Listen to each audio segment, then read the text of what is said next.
আর মাত্র কয়েক ঘন্টা তারপরই বাংলার শেষ দফার ভোট।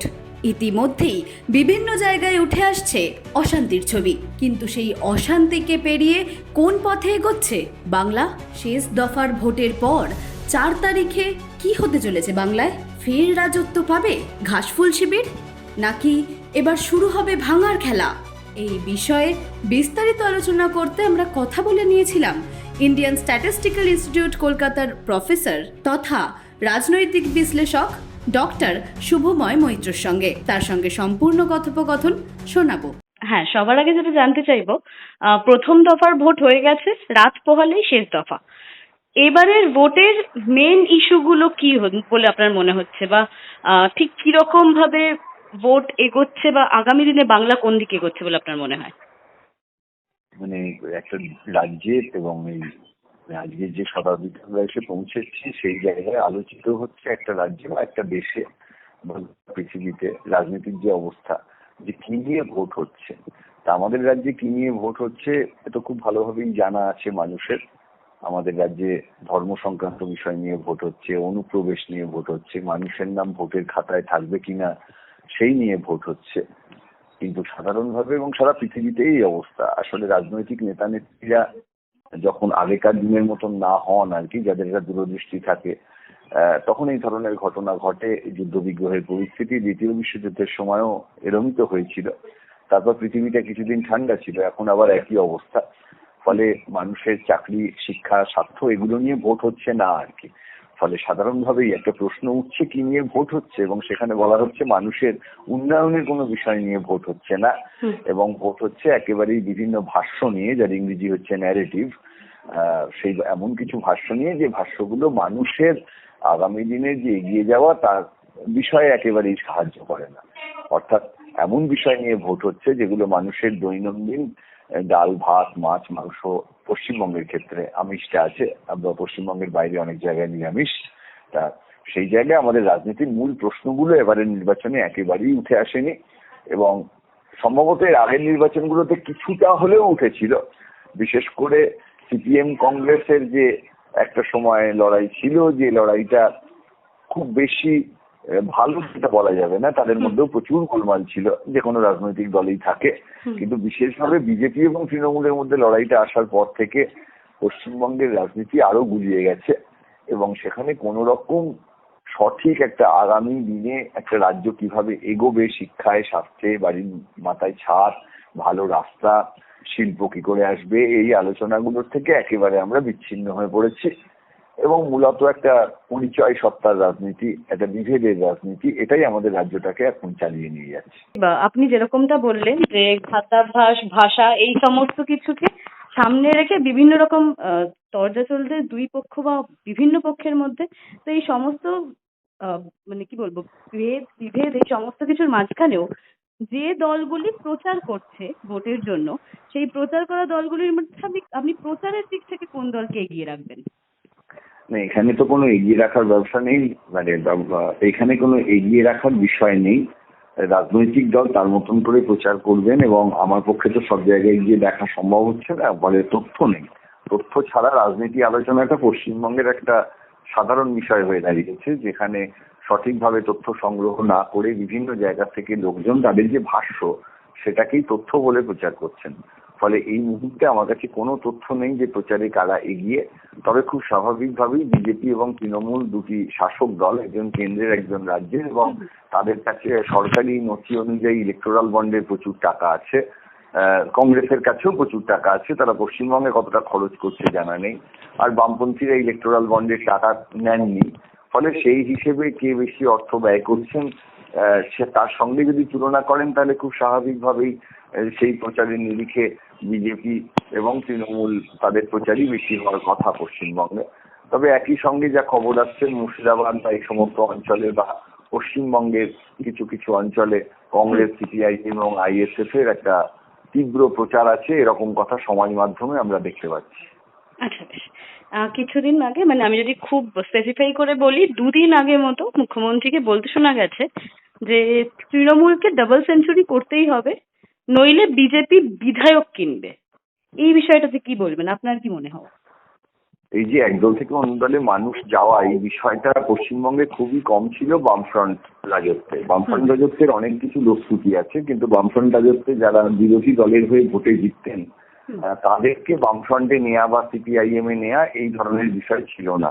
মমতা বন্দ্যোপাধ্যায় যে কথাটি বলেছেন সেই কথাটি একেবারে তিনি নিজে অনুশীলন করেছেন, ফলে তিনি ভালো জানবেন তার দল থেকে বিজেপিতে যাওয়া, তৃণমূল থেকে বিজেপিতে যাওয়া এবং বিজেপি থেকে তৃণমূলে আসা এই বিষয়টি, এবং তারপর ছাড়াও তৃণমূল কংগ্রেস যেভাবে কংগ্রেসকে সম্পূর্ণ ভেঙে তার দলে প্রচুর মানুষকে নিয়েছেন, ফলে দল ভাঙার বিষয়গুলিতে তৃণমূল এবং বিজেপির পশ্চিমবঙ্গে অত্যন্ত ভালো একটা দখল আছে। অর্থাৎ তারা এই গবেষণায় অনেকটা এগিয়ে গেছেন, অনেকটা ভালোভাবে জানেন। ফলে মমতা বন্দ্যোপাধ্যায় যেহেতু বিজেপি এবং তৃণমূল কংগ্রেসের মধ্যে যাতায়াত, কে কাকে ভাঙাতে পারেন, এই বিষয়ে তথ্য নিঃসন্দেহে মমতা বন্দ্যোপাধ্যায় এবং তৃণমূল বিজেপি এদের কাছেই সবচেয়ে বেশি থাকবে।